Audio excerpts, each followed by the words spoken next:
I used to be a lecturer, and then I decided to become a high school teacher, in a classic case of, grass being greener on the other side, I think. And I now work at this, it's a Montessori high school in Panmure. We've recently changed our name. Since I sent in the blurb, we now call ourselves Auckland Montessori College. I encourage anyone to come visit. You're welcome to talk to me about it and come visit any time. It's a school where our main objective is peace, internal peace, external peace, and the students choose what they do. They choose their own curriculum. They choose when they arrive, when they leave. So it's a pretty liberal school, and might explain some of the comments that I have to make towards the end of this talk. We do the SDGs, and the one thing we require of them is that they look at one SDG every 2 weeks and produce some sort of project with regards to that, with varying success. So if you have more questions about the school, very happy to answer them afterwards. Okay, so what I want to do today, think about a little bit about what philosophy is, some of the benefits of philosophy as they relate to global citizenship education, I suppose, some challenges that establishing philosophy in the school curriculum might face, and then I just want to do a little bit of kind of my own philosophy. It's probably political philosophy, some stuff around education that I've been thinking about. Now I've just realized I don't have an apparatus to move the slide, which is probably, sorry. Brilliant. Thank you very much. Oh, cool. Yeah, perfect. Okay, so these slides I know that they're a little boring to look at, they're a little text heavy, but for me, partly a product of working at university, that's how I used to do it. And also, I found that students would always pay more attention when a slide changed and they'd start typing what I'd written there. And also, I find it quite useful to read some of the stuff when I'm listening to something, so maybe there's some other people in the room that are a bit like that. So what are we doing?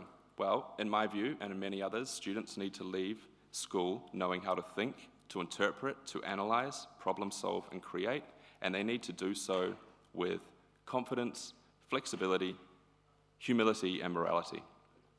More than ever before, they need soft skills, right? The ability to adapt, to change.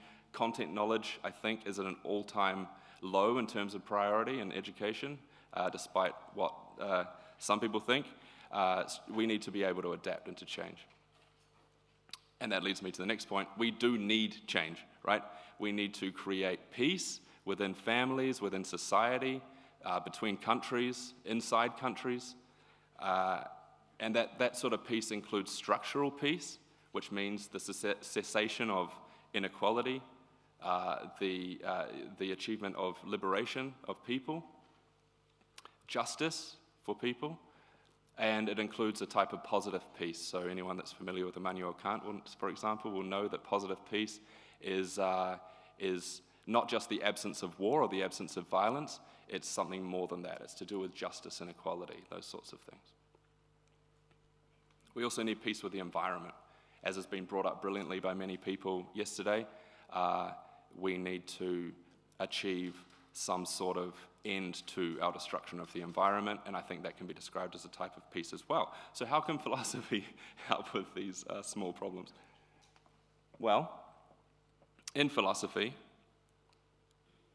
I mean, we have, I guess, the content. Have I got that there? No, sorry. What's going on? Okay, sorry. In philosophy, in terms of content, anything goes, right? You have a whole bunch of subcategories of philosophy: ethics, metaphysics, political philosophy, philosophy of art, aesthetics, philosophy of religion, philosophy of science. It's about looking at underlying principles, challenging underlying principles. In terms of the method, philosophers use reason, they use rationality. We're all actually pretty decent philosophers, I think. I used to teach a business ethics course to business students, which was about as hellish as it sounds. And one thing I used to say at the start, which I'm not sure how true it was that we're actually all pretty good at doing ethics, right? When ethicists do ethics, they look at these very nuanced difficult problems, trying to find the boundaries that test principles, just like scientists do. But actually, most of us know the broad difference between what's obviously right and what's obviously wrong. We're all pretty good at that, although business students obviously may be being educated to not be like that. We establish and challenge foundations, right, in philosophy. Now, we can do this in a couple of different ways. The way that academic philosophy usually works is we do it through dialogue. I put forward some sort of position. I try my best to defend it. Someone critiques that position. They put forward their own position, and so on and so forth. And hopefully, we start to move together towards some sort of truth, right? Another way we can do it, which is for those of you that have heard of Philosophy for Children, P4C, it's a brilliant program that's mostly employed in primary schools. They use communal inquiry, so things like Socratic seminars or talanoa, or I heard of one recently called a Harkness discussion, which I want to find more out about. This focuses on inquiry, shared inquiry, right, as a group, exploration and understanding. As one commentator's put it, philosophy is the turning of stones at the constant risk of finding something unexpected lying underneath. I'll try and roll through these quickly. So in terms of benefits, the most obvious benefit, I think, to doing philosophy is critical thinking. I've tried to think of some benefits that, sort of directly relate to global citizenship education. In philosophy, we plan and strategize, analyze and evaluate, identify problems, and generate innovative solutions. Is that speaking time right? I've just been told I have 10 minutes. I hope that's not right. Sorry? Oh, cool. Thank you. Evaluate our own and others' actions, learn to make reasonable and defensible decisions, challenge social, cultural, economic, and political concepts, positions, and inequalities. These are incomplete lists, of course. Most importantly, I think, philosophy encourages thinking for its own sake, thinking for the sake of thinking. And for that reason, it's very good at developing metacognitive thinking, which is thinking about thinking, right? Trying to think about, for example, this is a real catchphrase or buzzword in education these days, trying to get students to understand how they learn, for example. There's been a bunch of empirical research done on this stuff. For example, one study, students who did only 1 hour of philosophy for children per week for 18 months showed significant standardized gains compared to the poor control group that didn't get to do that, in critical thinking, creative thinking, maths, and reading. It was consistent across schools in the study, and it persisted for when they tested the students 2 years afterwards, having done no philosophy after that, those gains persisted.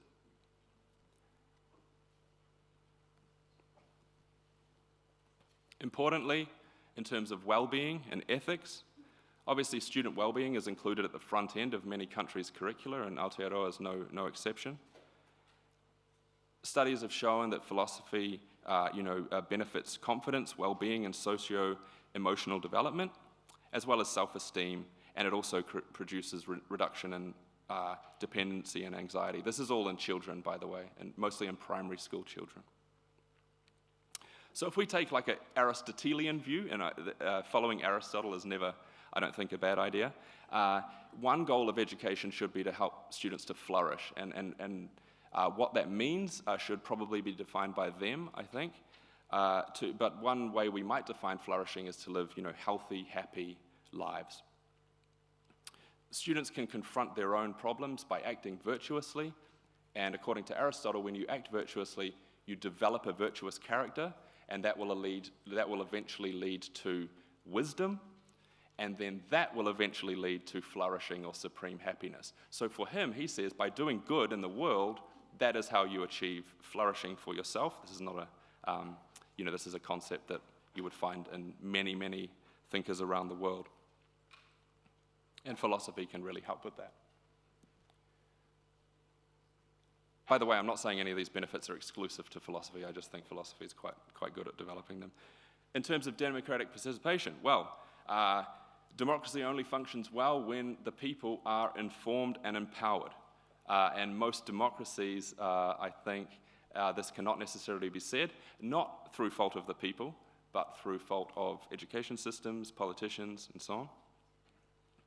Democracy is not just voting every 4 years, it's participating, it's having conversations around the kitchen table, talking about policies. That's what real democracy is.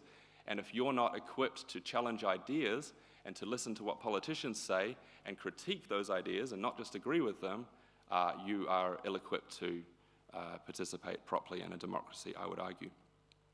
As Angela Hobbs has put it, philosophy is one of the best ways of helping children to resist attempts to indoctrinate them. And indoctrination starts young, right?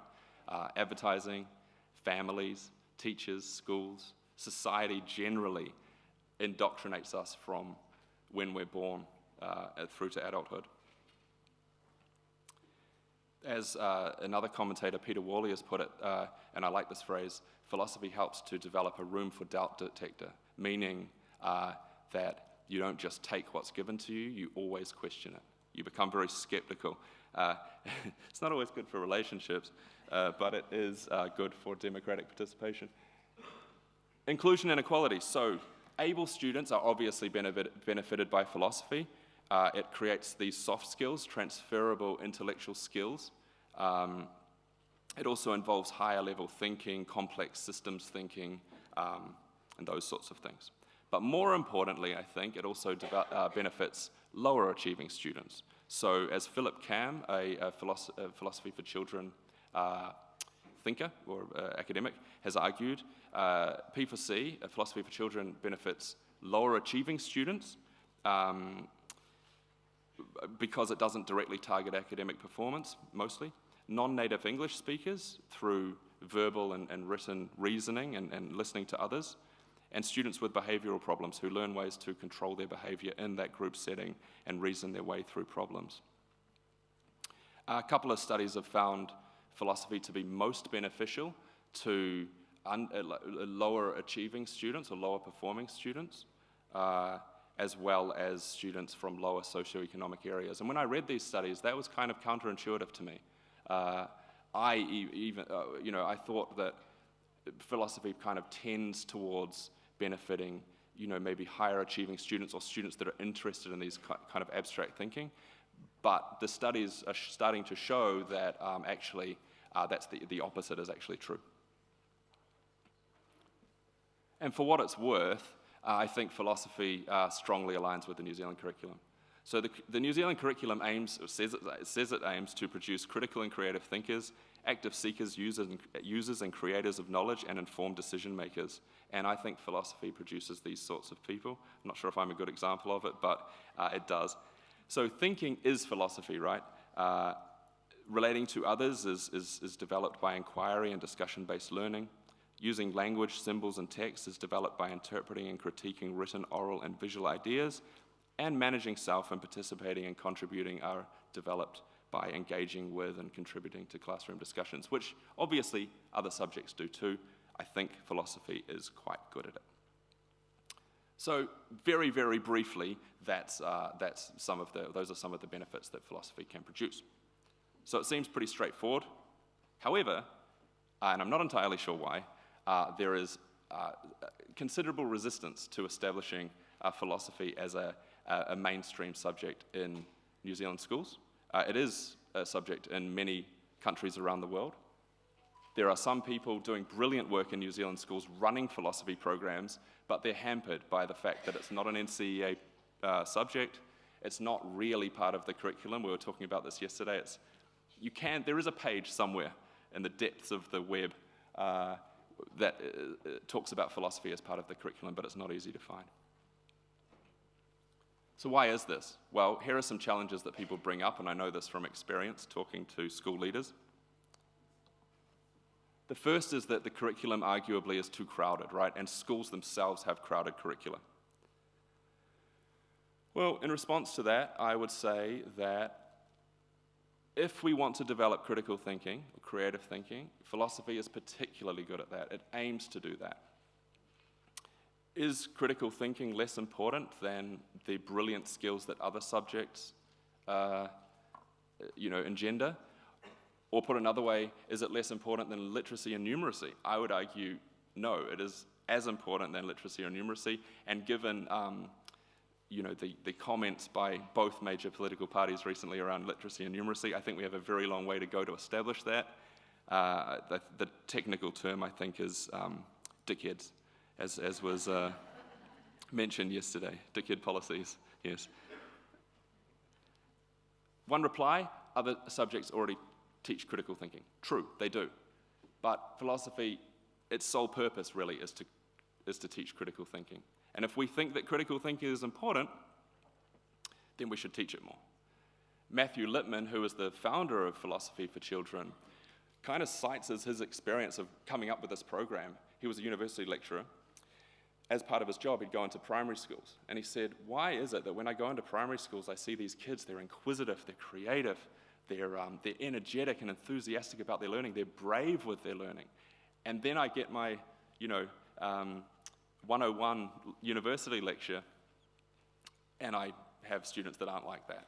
He said, what's happening in those intervening years? What are we doing to those students? I don't think people naturally become uncreative, afraid of getting things wrong. Those are not normal, natural outcomes of adolescence, I don't think. In fact, my experience has been that adolescents are actually naturally like that. But if they're suppressed, those tendencies go away. So that's something that I think we need to think about. Maybe it's just historical. It hasn't been included in the curriculum, and therefore it's not included. Philosophy is the original. Every subject that we kind of study came out of philosophy. Philosophers were the ones who invented the categories of the different subjects that we look at now. So I find that hard to believe, but for some reason, not understood by me, it's just not one that people want to include. Maybe you guys have some ideas about that. It's true, it's seen as an academic, intellectual pursuit, and it's seen as detached, and philosophers have a very stereotypical reputation maybe with the tweed jacket and the patches and whatnot. My experience of philosophy departments is there's only a few old-timers like that left. Another challenge, a dearth of teaching experience makes philosophy unviable. Well, I think that just has it backwards. There are few philosophy teachers because there are no philosophy jobs. There are lots of philosophy graduates who are looking for jobs.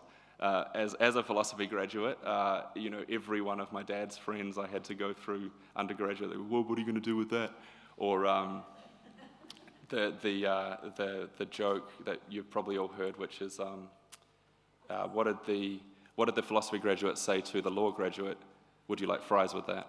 I don't know if you guys have heard that, but I've heard that joke about 4,000 times.